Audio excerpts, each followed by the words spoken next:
লিটন কুমার দাস গত টেস্টে পাকিস্তানের বিরুদ্ধে 56 রানের একটা অনবদ্য কাউন্টার অ্যাটাকিং নক খেলে নিজের ফর্মে ফেরার ইঙ্গিত তিনি দিয়ে রেখেছেন।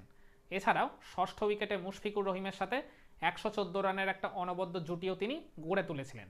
মূলত ওই জুটিটার জন্যই বাংলাদেশ ম্যাচে ফিরতে পেরেছিল। আর আমি অন্তত ব্যক্তিগতভাবে মনে করি মুশফিক লিটনের ওই পার্টনারশিপটাই বাংলাদেশকে গত টেস্ট জয়ের ওই টোনটা সেট করে দিয়েছিল। তো সাম্প্রতিক সময় দেখতে গেলে এই লিটন টেস্টে কিন্তু বেশ ভালোই পারফর্ম করেছেন।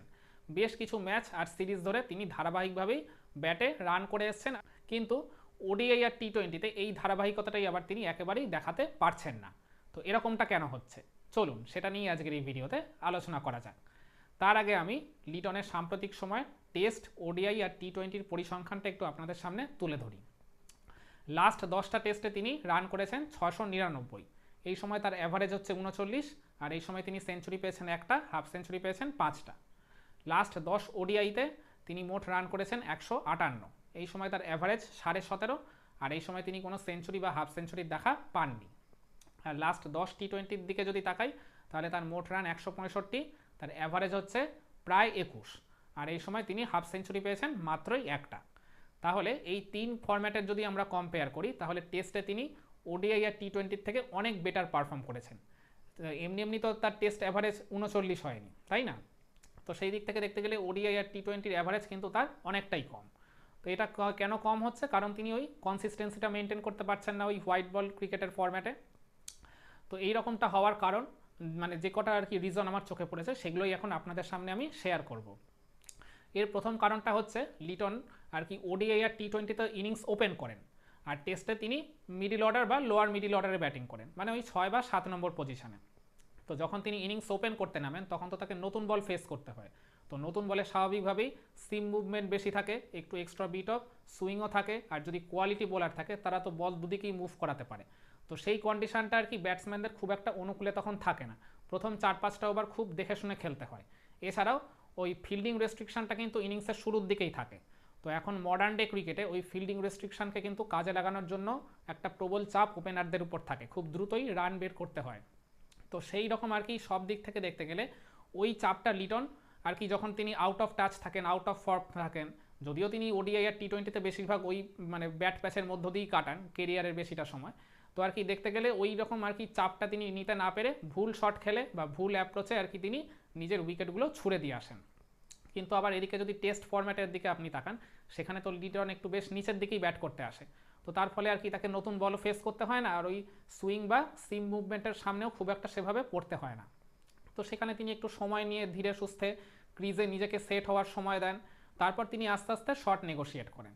তো এখানে আর দ্রুত রান তোলারও কোনো ব্যাপার থাকে না, সেই চাপটাও আর সেখানে সেরকমভাবে কাজ করে না। তো আমি মনে করি যে টেস্টে তার ওই মানে হোয়াইট বল ক্রিকেটার থেকে আর কি সফল হওয়ার জন্য এটা একটা অন্যতম বড় কারণ, তার এই ব্যাটিং পজিশনের হিউজ ডিফারেন্সটা। আর 2 নম্বর যে রিজনটা হচ্ছে সেটা হচ্ছে মানে তার ফিল্ড প্লেসমেন্ট। মানে ওডিআই আর টি-20 তো তিনি ওপেন করেন, আর সেখানে আর কি ফিল্ড প্লেসমেন্ট তো স্বাভাবিকভাবে একটু ছড়ানো থাকে, মানে ওই deep square leg, deep mid wicket, long on long off, deep extra cover, এইরকমভাবেই আর কি ফিল্ড প্লেসমেন্ট করা থাকে। তো আর কি স্বাভাবিক, তো ওডিআই আর টি-20তে তো লোকে মানে মেরেই খেলবে, তো সেই কারণে ফিল্ডিং ছড়ানো থাকে। তো লিটনকে আমরা দেখেছি তিনি একটু লেগ সাইড ওরিয়েন্টেড শট খেলতে পছন্দ করেন, সেটা যে কোনো ফরম্যাটেই। আর তার একটা আর কি প্রবণতা আছে, তিনি স্লক সুইপ বা গ্লান্স করতে গিয়ে ওই ডিপ স্কোয়ার লেগ বা ডিপ মিড উইকেট অঞ্চলেই সবসময় নিজের উইকেটগুলো ছুড়ে দিয়ে আসেন।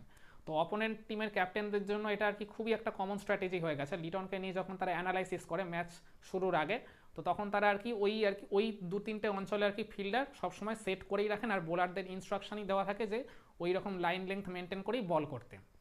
তো লিটন যে 2-একটা সময় আর কি যে ভালো শট খেলে আর কি মানে বলকে একদম গ্যালারির বাইরে পাঠিয়ে দেন, কিন্তু সব সময় তো সেটা হয় না। ওই কোনো না কোনো সময় তিনি ওই ডিপ স্কোয়ার লেগ, নাহলে ডিপ ফাইন লেগ বা ডিপ মিড উইকেটেই তিনি নিজের উইকেটটাকে ছুড়ে দিয়ে আসেন। কিন্তু টেস্টে তো সেরকমটা হয় না, টেস্টে তো সবসময় ফিল্ড সেট আপ খুবই ক্লোজ থাকে, মাঝে মধ্যে 2-একটা প্লেয়ার হয়তো ডিপে ফিল্ডিং করেন। তো টেস্টেও আর কি লিটন ওই টাইপেরই শট খেলেন, লেগ সাইডে ওরিয়েন্টেড শটই তিনি খেলেন, কিন্তু টেস্টে যেহেতু ফিল্ড সেট আপটা সেরকম মানে ভাবে থাকে না, ডিপে সেরকমভাবে ডিপ স্কোয়ার লেগ বা ডিপ মিড উইকেট অত সবসময় রাখে না, সেই কারণে তিনি ওই অঞ্চল দিয়ে শট ভালো মতো নেগোশিয়েট করতে পারেন, আর রানটাও তিনি অনায়াসেই বের করে নিতে পারেন। তো এটাও একটা কারণ। আর আরেকটা কারণ হচ্ছে লিটনের ব্যাকফুট ব্যালেন্স আর কি হারিয়ে যাওয়া মাঝে মধ্যে, যখন তিনি আউট অফ টাচ থাকেন, যখন তার ব্যাটিংয়ে একদমই কোনো কন্ট্রোল থাকে না, তখন এই জিনিসটা আমরা খেয়াল করেছি। আর এটা তিনি নিজেও অনেকবার স্বীকার করেছেন যে যখন তিনি আর কি ফর্মে থাকেন না, তিনি তার পিছনের পায়ের ব্যালেন্সটা হারিয়ে ফেলেন।